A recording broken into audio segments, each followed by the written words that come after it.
মৰমৰ ছাত্ৰ ছাত্ৰীসকল, আশা কৰোঁ তোমালোকে সকলোৱে ভালেই আছা।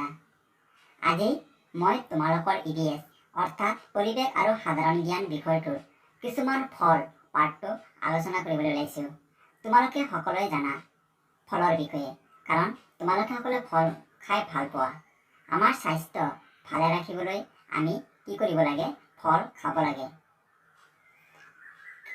কিছুমান ফলৰ নাম হ'ল আম, কল, লেচু, আঙুৰ, আপেল, মধুৰিআম, ডালিম, আনাৰস, নাৰিকল ইত্যাদি।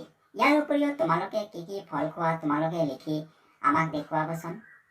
আহা, আজি আমি কিছুমান ফল ছবিসহ শিকো কোনটো ফলক কি বুলি কোৱা হয়। তো প্ৰথমতে আছে আম। এয়া চোৱা আমৰ ছবি। ইয়াৰ পিছত আছে কল। ইয়াৰ পিছত আছে লিচু।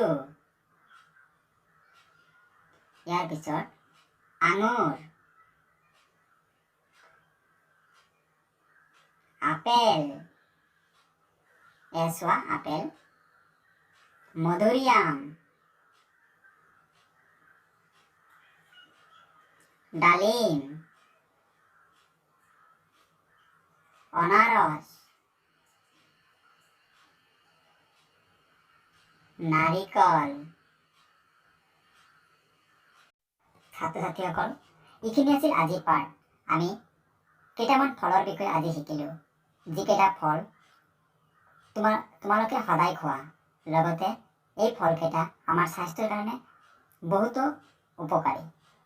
ইয়াৰ উপৰিও তোমালোকে আৰু কি ফল মূল খোৱা তোমালোকৰ মা দেউতাৰ পৰা সুধি ল'বাচোন।